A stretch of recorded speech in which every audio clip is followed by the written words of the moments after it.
Welcome to Biology My Passion. I am Soumya Harikrishna. In the previous videos, we discussed the history of genetics, that is Mendelian genetics, monohybrid cross and dihybrid cross with their ratios and how to do the cross. Today, let us discuss how do genes get expressed. Through the crosses done by Mendel, we understood that the characters pass from parents to offsprings. When a tall parent was crossed with a dwarf parent, in the first generation only tallness appeared, and in the second generation both tallness and shortness appeared in the ratio 3:1. So characters are passing. That time Mendel could not tell what was actually passing from parents to offspring. So he just used the term factor. He told factors are passing on. But later microscopy developed. We came to know about the structure of cell, nucleus, and we could see the DNA, chromosomes, everything inside the cell. Then scientists understood what Mendel referred to as factor was nothing but gene. So we know our DNA is our genetic material. So we find the DNA inside the nucleus of our cell. A part of the DNA coding for a protein is called a gene. So in a DNA there are many genes. Maybe this is one gene. Here is another gene, this is another gene. So many genes are present in the DNA. Or each gene will code for one protein. Suppose this is one gene, it will make one RNA first. Okay. Then based on that RNA, one protein will be made. So what is protein? Proteins means character. So genes are ultimately expressing in the form of protein in us. But where did we get the information for making that protein? It is from the DNA that we obtain from our parents. We will tell one example. Suppose you take tallness as a characteristic. Okay. So we learned in pea plant there can be tall plants or short plants. Okay. So what makes a plant tall or short? Basically the growth hormones. The plant hormones controlling height. If there are more hormones secreted, the plant will ultimately become tall. If less hormones are secreted, the plant will remain short. But what will determine the amount of hormone secreted? It is the amount of enzyme produced. Because in biological system, every single reaction can be performed or catalyzed by certain catalysts, biological catalysts called enzymes. All those enzymes are nothing but proteins. So imagine if there is an allele, capital T. So this is a dominant allele. So this allele will be very efficient in producing the enzyme. Since efficient enzyme is produced, the growth hormone will also be produced efficiently. Apparently, the plant will remain tall. If the recessive allele is there, it will be less efficient in producing the enzyme. So that enzyme will be less efficient in producing the hormone or secretion of the hormone. So since hormone is less, the plant will be short. So this is how each character is controlled in our body with the help of the alleles, either capital or small. If it is capital, efficiency is high. So the recessive means efficiency will be less. Both parents contribute equally to the offspring. For example, if there is a male, okay, father, in his body, in human beings, how many chromosomes are there? 23 pairs of chromosomes are there. 23 pairs. We are not telling 46 directly, but we are saying 23. Why? Because they are present as pairs. It is not like 1, 2, 3, 4. No. This is the first pair which has 2 copies. This is the second pair, again 2 chromosomes. Third pair, again 2 chromosomes. So each pair 2 chromosomes are there. The same way mother also, 23 pairs. So when they produce the gametes, only one set of chromosome will be coming to the gametes. That is only 23 will be in gametes. Here also 23 will be in gametes. So when it is fusing, we are again getting 23 pairs in the offspring. Okay, so that is how the chromosome number is re-established. So here when they are producing the gamete, a reduction division or a meiosis is taking place, where the chromosome number will become half.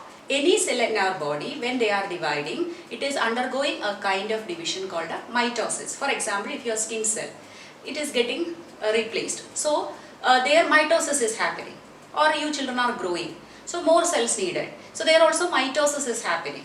So, mitosis is a cell division where the chromosome number is remaining same. For example, inner cell has 23 pairs of chromosomes. The new cells formed also will have 23 pairs. But when it comes to meiosis, the 23 pairs will become half. Let us now discuss sex determination mechanism. We learned different characters are coming from parents to offsprings. But ultimately what is making an individual, a male or a female? That is what is called a sex determination. So different organisms have different strategies for sex determination.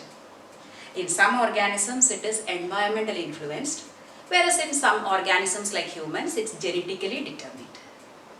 Environmental influence can be due to many factors.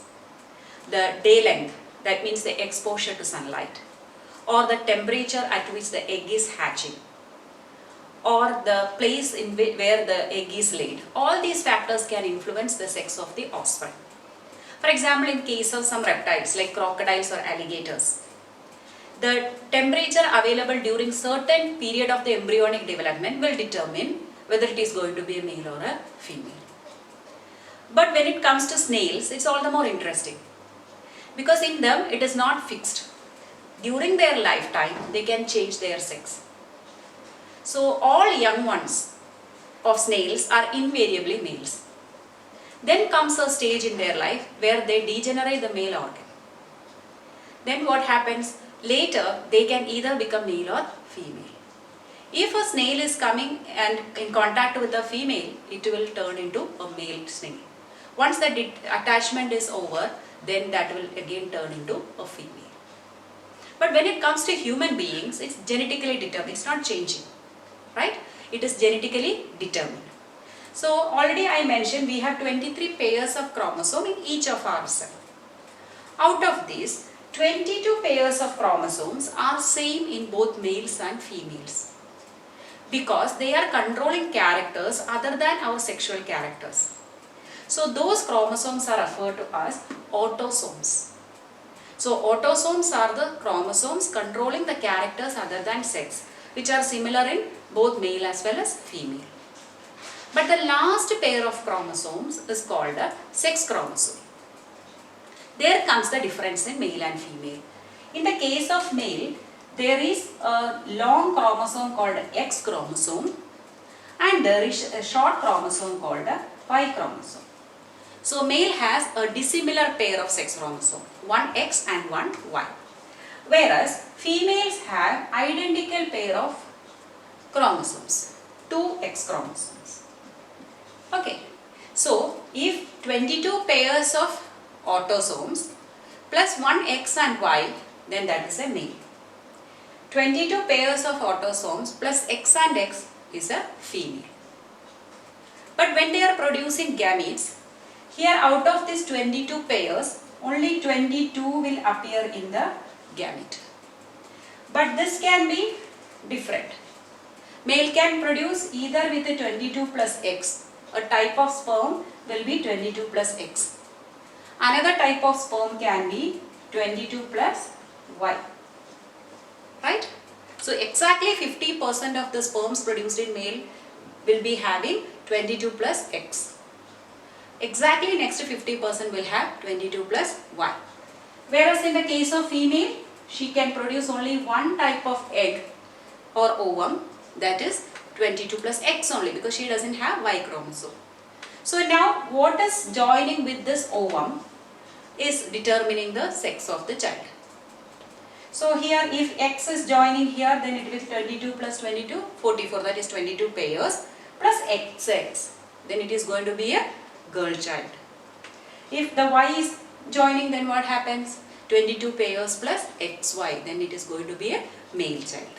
Now let us see how can we write the cross. So we are going to write a simplified cross for this. So male, I am not writing autosome. If you want, you can write 22 plus, but that is not required. So here, I am first writing the genotype XY, because rest all are same. Here, XX. Here two types of gametes, either X or Y. Here only one type, X. So now the combination. If X of the male is fusing with X of the female, then it is XX female. Whereas Y from the male fuses with the X, then it is XY. This is a male. So always the chance of getting a daughter in each time is 50%, or not only daughter or a son, it is 50%. Suppose if a couple has got 6 girls or daughters, what is the probability of getting the 7th child again a daughter? Or what is the probability of getting a son in the 7th time? Chance is 50-50. Whether it's the first child or 5th child or 10th child, always the probability or chance is 50-50. Okay, so now here who is determining the sex? The male is determining the sex of the child. Let us discuss blood grouping in human beings. As we all know, human beings have 4 types of blood groups. Which are they? A group, B group, AB group and O group. Apart from this, there is one more type of classification into positive and negative. So first we will discuss A, B, AB and O. Then I will come to plus and minus, or positive and negative. So we know that blood is a connective tissue. It has got a plasma or a fluid in which blood cells are arranged. The blood cells can be of 3 types: RBC or erythrocytes, WBC or leukocytes and platelets. So in our RBC, we have special types of proteins or sugars called antigens. Whereas antigens, whenever antigen is present, there should be an antibody. Antigen, that word itself is antibody generating. So it will have its own antibody. Suppose there is an antigen A, there will be an antibody A. Antigen B will have antibody B. But they will react. They are like enemies. Antigen A will be destroyed by antibody A. Antigen B will be destroyed by antibody B. But others cannot act. For example, if antibody B is there, it cannot destroy A, but it can only act on B. Okay. So RBC has antigens. We have 2 types of antigens in our body. Okay. The first type you can see here. Suppose this is the RBC or RBC. It has got a type. I just drew one arrow mark there just to show the structure. The first type is called A, antigen A. So in the plasma, it should have an antibody. Can it have A antibody there? No, it will react. So if A antigen is present on the RBC, the plasma should have B antibody. So there is no reaction, it is safe. The same way, if B antigen is present, these green ones are representing B antigen, another representation. So if B antigen present, what is the antibody? A antibody. Now A and B both are present, then if A is there in the plasma as antibody, it will react. If B is there, that it will also react. So there should not be any antibody in the plasma. Whereas when it comes to O group, O, 0, nothing. RBC does not have any antigen on the surface. But plasma can have both antibodies because there is no antigen to react. So our blood grouping is based on the type of antigen present on the RBC. Suppose your blood group is A. Then your antigen is A in your RBC. Then what antibody will you have? B antibody. Those who are having B blood group, suppose your blood group is B. Your antigen on the RBC is B and your antibody is A in the plasma. Now if you have AB blood group, then you have both antigens on the RBC but you don't have any antibody in the plasma. And suppose if you are O group, no antigen on the surface of RBC, both A and B antibodies in the blood. So this was the first type of classification, ABO blood grouping based on the antigen present. Now another type, later when they found this blood grouping, then scientists started studying in different animals. So they came across another type of protein in animal blood or RBC. They made the studies in rhesus monkeys and they got the observation, they observed the proteins on rhesus monkeys. So they called it as RH antigen. RH is the first two letters of rhesus monkey. So RH antigen, they are present in those monkeys in addition to A and B. Okay. So later when they conducted studies in human beings, they found 80% of the humans also have that. So if suppose your antigen A and you have, okay, so this is RH. This is the RH antigen. So if you have your A antigen plus RH antigen, then you are A positive. But you don't have RH, you have only A antigen, then you are A negative. The same way, this what you are seeing now only B antigen, so it is B negative. But if there occurs antigen B, sorry, RH antigen, then it is B positive. A and B alone, AB negative. AB with RH antigen, AB positive. O does not have any antigen, so O negative. If there is RH antigen along with us, then we call it as O positive. Okay. So now let us just discuss what happens during blood transfusion. Suppose a person wants the blood. We are not talking about positive, negative here. I am only considering ABO grouping. So if a person needs blood, we are giving B blood into it. So what is coming in? B antigen is coming. So the antibody B will react with this B antigen. There will be agglutination happening, so that is very fatal. So we should not give B blood group to a person. Now again AB if we give, this B antibody will react with this B. Again dangerous. But if O is given, this will not react, there is no B antigen in O.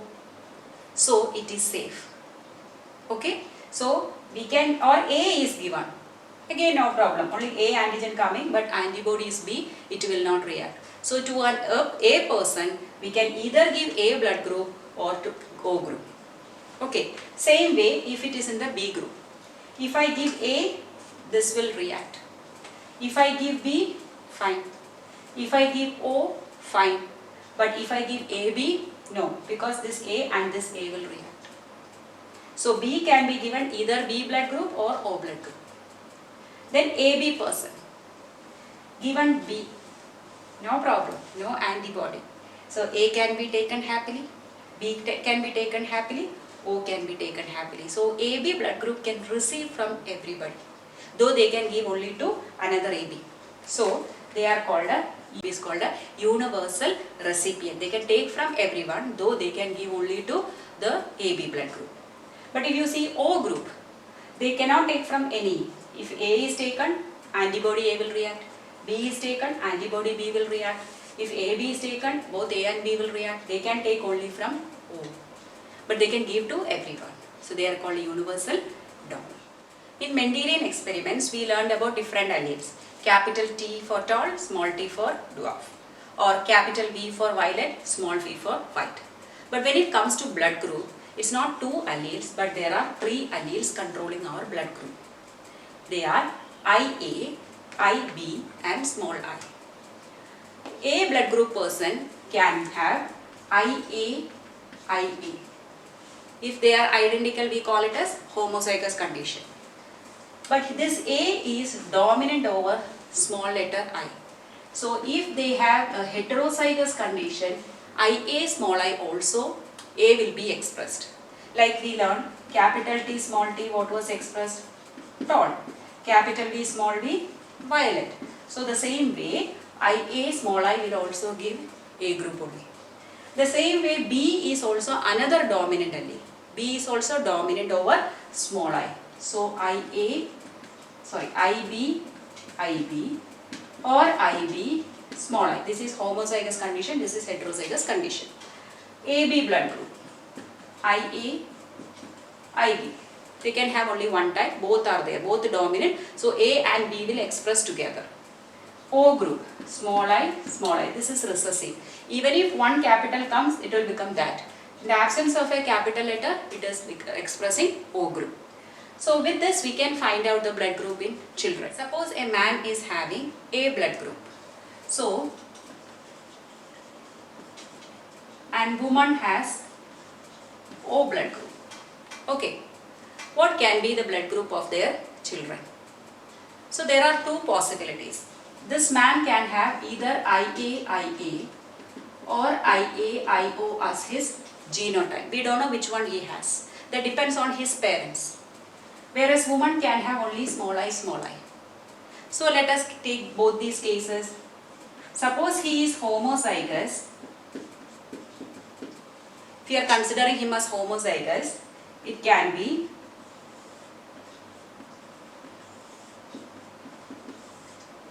either IA small I or this IA small I. So both these are giving A group. So if the father is homozygous for A group and mother is O group, all the children will be having A group. Whereas if he is heterozygous, okay, you can write IO also because there's another way of writing. Small I also you can use. So here he is producing two types. Here only one. IA small I. So A group or O group. So if he is heterozygous, his children can be A group or O group. Let us see one more example. A man has blood group A. His wife has blood group B. But their daughter is blood group O. Is that possible? Let us check. Suppose he is heterozygous for the character. For example, IA small I is his genotype. Wife is also heterozygous, IB small I. He produces two types of alleles in gametes, either IA or small I. Wife also IB or small I. So if IA and IB combining, AB blood group.